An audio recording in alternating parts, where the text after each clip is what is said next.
افروش جاؤ اپنی آپی کو بلا کر لاؤ، مجھے کوئی ضروری بات کرنی ہے۔ وہ ناول میں سر دیے بیٹھی تھی کہ اماں کی اونچی آواز اپنے قریب سے سن کر فوراً سے اٹھی۔ وہ سامنے ہی کھڑی اسے غصے سے دیکھ رہی تھی۔ میں نے تمہیں کتنی دفعہ منع کیا ہے، یوں ہر وقت ان میں گم مت رہا کرو، تھوڑا کچن میں میری مدد ہی کروا دیا کرو۔ اتنی بڑی ہو گئی ہو، مجال ہے جو چائے کے علاوہ کچھ بنانا آتا ہو، دوسرے گھر جا کر تم مجھے شرمندہ کرواؤ گی۔ وہ اسے ہمیشہ کی طرح لیکچر دینا نہیں بھولی تھی۔ اماں آپ تو آپی کو بلا رہی تھی نا، میں بلا کر لاتی ہوں، آپ آرام سے بیٹھیے۔ وہ فوراً سے ان سے اپنی جان چھڑواتی اپنی آپی کے کمرے کی طرف بھاگی۔ لاپرواہی سے اچھلتی کودتی سیڑھیاں چڑھتی۔ وہ کہیں سے بھی ایک 16 سال کی لڑکی نہیں لگ رہی تھی۔ اس کی حرکتیں ایسی تھی جیسے کوئی وہ چھوٹی سی بچی ہو۔ نورین بیگم اس کی اسی حرکتوں کی وجہ سے ہر وقت پریشان رہتی تھی، لیکن سب گھر والے انہیں یہ کہہ کر تسلی دے دیتے کہ وہ ابھی چھوٹی ہے، وقت گزرنے کے ساتھ ساتھ خود ہی ٹھیک ہو جائے گی۔ لیکن وہ ماں تھی، ان کی پریشانی جائز تھی۔ تیزی سے سیڑھیاں چڑھتے ہوئے وہ سامنے سے آتے حیدر کو نہ دیکھ پائی اور نتیجن ان دونوں کی زوردار ٹکر ہوئی۔ اگر وہ اسے بر وقت نہ پکڑ لیتا تو یقیناً اس نے نیچے گر جانا تھا۔ لڑکی، تم کیا ہر وقت ادھر ادھر کودتی رہتی ہو؟ انسانوں کی طرح چلا کرو۔ غصے سے ایک نگاہ اس پر ڈالتا وہ بے نیازی سے سیڑھیاں اترتے چلا گیا۔ جب دیکھو غصہ ان کی ناک پر ہی دھرا رہتا ہے۔ بندہ کبھی تھوڑے نرم لہجے میں بات کر لیتا ہے، لیکن نہیں، یہ تو ان کی شان کے خلاف ہے۔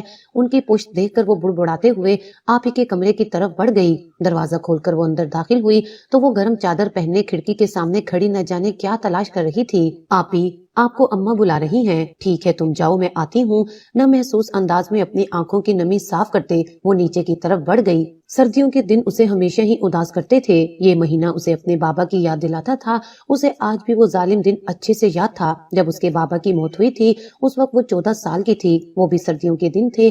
افروش اس وقت 5 سال کی تھی۔ وہ دونوں ضد کر کے اپنے بابا کے ساتھ باہر گھومنے گئی تھی اور ان دونوں کو سائڈ پر کھڑا کر کے افروش کی فرمائش پر آئس کریم لینے گئے تھے، لیکن روڈ کراس کرتے ہوئے ایک تیز رفتار ٹرک نے ان کی جان لے لی تھی۔ یہ منظر ان دونوں بہنوں نے اپنی آنکھوں سے دیکھا تھا۔ افروش تو خیر چھوٹی تھی، اس نے کچھ سالوں بعد ہی سب کچھ بھول بھال گئی، لیکن اس کے دماغ میں یہ واقعہ ہمیشہ کی طرح چمک کر رہ گیا۔ اسے آج بھی اپنے بابا کا خون میں ڈوبا جسم یاد تھا۔ جوان جہان بیٹے کی اچانک موت پر آغا جی بھی ٹوٹ کر رہ گئے تھے، لیکن جب ان کی نظر اپنی معصوم پوتیوں پر پڑی تو انہیں دوبارہ ہمت کرنی پڑی۔ اس کے بعد وہ ان کے باپ بن گئے۔ وہ دونوں بہنیں ان کی بہت ہی لاڈلی تھیں، لیکن چھوٹا ہونے کی وجہ سے افروش ان کے زیادہ قریب تھی۔ گھر میں کوئی اس کی بات نہیں سنتا تو وہ سیدھا آغا جی کے پاس شکایت لے کر جاتی۔ اسے بگاڑنے میں سب سے زیادہ ہاتھ آغا جی کا ہی تھا۔ وہ اس شاندار حویلی کے سربراہ تھے، کسی کی مجال نہیں ہوتی تھی کہ ان کی بات پر کوئی اعتراض کرے۔ ایک افروش ہی تھی جسے یہ حق حاصل تھا۔ آغا جی کی ایک ہی بیٹی روزینہ اور بیٹا عارفین تھا۔ انہوں نے کبھی بھی اپنی دونوں اولادوں میں کوئی فرق نہیں کیا تھا۔ عارفین کی شادی انہوں نے اپنی بھتیجی نورین سے کروائی تھی، جبکہ روزینہ بیگم کو انہوں نے اپنے دوست کے بیٹے ارسلان شاہ کے ساتھ رخصت کیا۔ یہ دونوں جوڑے ہنسی خوشی اپنی زندگی گزار رہے تھے۔ جہاں عارفین کے ہاں ایک بیٹی کی پیدائش ہوئی تو وہیں پر روزینہ کو اللہ نے ایک بیٹا عطا کیا۔ ایمان اور حیدر دونوں ہی ہم عمر تھے، ان دونوں میں کافی دوستی بھی تھی۔ روزینہ بیگم جب بھی حویلی جاتی تو حیدر کا زیادہ وقت ایمان کے ساتھ ہی گزرتا تھا۔ زندگی بہت ہی خوبصورت گزر رہی تھی، لیکن پھر اچانک ایک حادثے نے ان کی زندگی ہی بدل دی۔ ارسلان شاہ کسی کام سے شہر جا رہے تھے کہ اچانک ان کی گاڑی کو خطرناک حادثہ پیش آ گیا۔ موقع پر ہی ان کی وفات ہو گئی تھی۔ روزینہ بیگم سے یہ صدمہ برداشت کرنا کوئی آسان کام نہیں تھا، اور پھر اپنے باپ کی خواہش پر وہ اپنے بیٹے کے ساتھ واپس حویلی آ گئی تھی۔ آغا جی نے ان کے لیے الگ سے ایک پورشن بنوایا تھا جہاں وہ حیدر کے ساتھ رہتی تھی۔ وقت تیزی سے گزر رہا تھا، دن بدن ایمان اور حیدر کی دوستی مضبوط ہوتی جا رہی تھی۔ وہ دونوں اسکول بھی ایک ساتھ ہی جاتے تھے۔ ایمان کی پیدائش کے 8 سال بعد نورین بیگم ایک دفعہ پھر سے امید سے ہوئی تو چاروں طرف خوشیاں پھیل گئیں۔ افروش کی پیدائش پر سب سے زیادہ خوش ایمان ہوئی تھی۔ اس کی سالوں پرانی خواہش پوری ہو گئی تھی، اس کا نام بھی اسی نے رکھا تھا۔ وہ چھوٹی سی گڑیا ان سب کی زندگی میں رونق بن کر آئی تھی۔ اسکول سے آنے کے بعد حیدر اور ایمان کا سارا وقت اسی کے ساتھ گزرتا تھا۔ وقت تیزی سے گزر رہا تھا، سردیوں کے دن تھے۔ افروش کی ضد کرنے پر عارفین صاحب ان دونوں کو باہر لے کر گئے تھے۔ حیدر بیمار تھا، اس وجہ سے وہ گھر پر ہی تھا۔ کسی نے نہیں سوچا تھا کہ واپسی پر ان کی لاش آئے گی۔ افروش کو ایمان کے حوالے کر کے وہ روڈ کراس کر کے آئس کریم لینے گئے تھے۔ آئس کریم لے کر وہ مڑے، ان کا سارا دھیان اپنی بیٹیوں پر تھا۔ لمحوں کا کھیل تھا، ذرا سی غفلت کی وجہ سے وہ موت کے منہ میں پہنچ گئے تھے۔ تیز رفتار ٹرک نے انہیں بے دردی سے کچل دیا تھا۔ ایمان اپنے بابا کی یہ حالت دیکھ کر سکتے میں چلی گئی تھی۔ اس واقعے نے اس کے دماغ میں کافی گہرا اثر کیا تھا۔ عارفین صاحب کی لاش گھر پر پہنچی تو چاروں طرف ماتم مچ گیا۔ نورین بیگم تو بالکل ہی خاموش ہو کر رہ گئی تھی۔ روزینہ بیگم نے افروش کو دیکھ کر منہ پھیر لیا۔ ان کا کہنا تھا کہ سب کچھ اسی کی وجہ سے ہوا ہے، اس کی وجہ سے ان کا بھائی مرا ہے۔ وہ معصوم سی بچی ٹکر ٹکر ان کا چہرہ دیکھ رہی تھی جو اس سے نفرت کی دعوے دار تھی۔ آغا جی نے اس مشکل وقت میں بہت مشکلوں سے سب کو سنبھالا تھا۔ نورین بیگم سارا دن کمرے میں بند خاموش رہتی تھی۔ حیدر کا سارا دھیان ایمان کی طرف ہوتا تھا۔ اس سب میں ایک افروش تھی جو نظر انداز ہو رہی تھی۔ ایسے مشکل وقت میں آغا جی نے اسے اپنے آغوش میں لے لیا تھا۔ اس کے بعد سے وہ ہر وقت انہی کے ساتھ پائی جاتی تھی۔ وہ ان کے بیٹے کی بہت لاڈلی تھی، اس وجہ سے وہ انہیں کچھ زیادہ ہی عزیز تھی۔ وقت گزرنے کے ساتھ ساتھ سب کچھ معمول پر آتا گیا، لیکن روزینہ بیگم کی نفرت افروش کے لیے دن بدن بڑھتی جا رہی تھی۔ اس معصوم لڑکی کو تو یہ بھی نہیں معلوم تھا کہ اس کا جرم کیا ہے۔ اس نے ان کے پورشن میں جانا بھی چھوڑ دیا تھا۔ اس کا سارا وقت آغا جی کے ساتھ ہی گزرتا تھا۔ ایک وہی واحد تھی جو ان سے اپنی ہر بات منوا لیتی تھی۔ وقت کا کام ہے گزرنا، وہ کبھی کسی کے لیے نہیں رکا۔ حیدر اور ایمان نے اپنی پڑھائی مکمل کر لی تھی۔ حیدر آج کل زمینوں کے کاموں کے ساتھ ساتھ اپنا بزنس بھی شروع کر رہا تھا۔ روزینہ بیگم تو چاہتی تھی کہ ایمان اور حیدر کی شادی ہو جائے، لیکن ان دونوں کا کہنا تھا کہ وہ بس اچھے دوست ہیں۔ ان دونوں کے فیصلے کا احترام کرتے ہوئے آغا جی نے بھی اس رشتے پر زیادہ زور نہیں دیا تھا۔ وہ کبھی بھی زبردستی کے قائل نہیں رہے تھے۔ ایمان کے لیے نورین بیگم کی بہن اپنے بیٹے کا رشتہ لے کر آئی تھی۔ وہ سالوں سے باہر ملک مقیم تھی۔ فہد کافی سلجھا ہوا لڑکا تھا، سب کو ہی بہت پسند آیا تھا۔ پھر سب گھر والوں کی رضامندی سے آغا جی نے یہ رشتہ طے کر دیا تھا۔ شادی 1 سال بعد طے ہونا پائی تھی۔ نورین بیگم اپنی بیٹی کے اتنے دور جانے پر کافی افسردہ تھی۔ اداس تو افروش بھی تھی، لیکن وہ کسی پر بھی یہ بات ظاہر نہیں کر رہی تھی۔ وہ ایسی ہی تھی، سارا دن ہنستے مسکراتے شرارتیں کرتی رہتی تھی۔ سب کو لگتا تھا وہ کافی لاپرواہ سی ہے، لیکن وہ بہت ہی حساس تھی۔ بس وہ دوسروں پر اپنے جذبات ظاہر نہیں کرتی تھی۔ وہ اپنی پھپھو کا رویہ بھی بہت اچھے سے محسوس کرتی تھی، لیکن پھر بھی انہیں تنگ کرنے سے باز نہیں آتی تھی۔ نورین بیگم اسے اتنا سمجھاتی تھی کہ اپنی پھپھو کو تنگ مت کیا کرو، وہ غصے کی تھوڑی تیز ہیں، ان کا رویہ نظر انداز کر دیا کرو۔ وہ اپنی ماں سے پوچھنا چاہتی تھی کہ ان کا رویہ صرف اسی کے ساتھ ہی کیوں خراب ہے، ورنہ حیدر اور ایمان سے تو وہ بہت اچھے سے پیش آتی تھی۔ اس جیسے بہت سے سوال تھے جو ہر وقت اس کے دماغ میں چلتے رہتے تھے، لیکن اس میں کبھی کسی سے پوچھنے کی ہمت نہیں ہوتی تھی۔ جانتی تھی کہ کوئی بھی اسے اس بات کا جواب نہیں دے گا۔ سب لوگ اسے ابھی تک ایک چھوٹی بچی سمجھتے تھے۔ ایمان نیچے آئی تو وہ پہلے کی طرح اپنے ناول میں گم تھی۔ وہ اسے ایک نظر دیکھتی کچن کی طرف بڑھ گئی جہاں نورین بیگم اس کا انتظار کر رہی تھی۔ اماں، آپ نے مجھے بلایا تھا؟ وہ ایک نظر ان کے مصروف چہرے پر ڈالتے ہوئے بولی۔ روزینہ بیگم بھی پاس ہی کھڑی ان کی مدد کروا رہی تھی۔ ہاں، میں کہہ رہی تھی کہ اچھے سے تیار ہو جانا، شام کو تمہارے سسرال والے آ رہے ہیں، اور افروش کو بھی سمجھا دینا تھوڑا تمیز میں رہے، مہمانوں کے سامنے اچھلتی کودتی نہ پھرے۔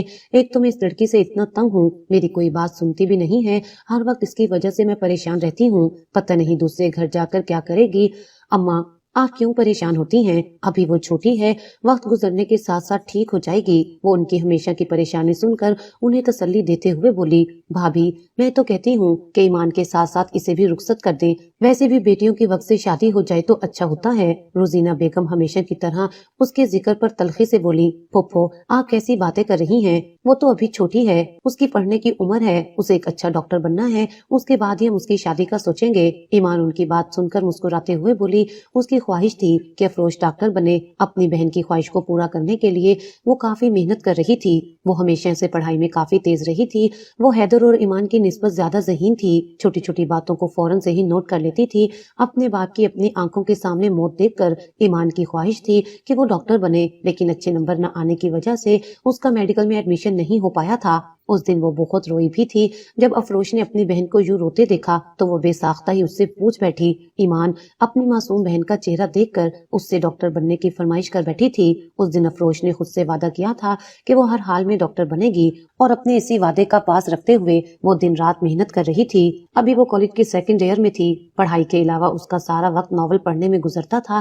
اسے تاریخی ناول پڑھنا بہت پسند تھا۔ آغا جی کی ساری لائبریری کتابوں سے بھری ہوئی تھی۔ وہ خود بھی کتابیں پڑھنے کے بہت شوقین تھے، اور ان کا یہی شوق عارفین میں بھی منتقل ہوا تھا۔ حیدر اور ایمان کتابیں پڑھنے کے اتنے شوقین نہیں تھے۔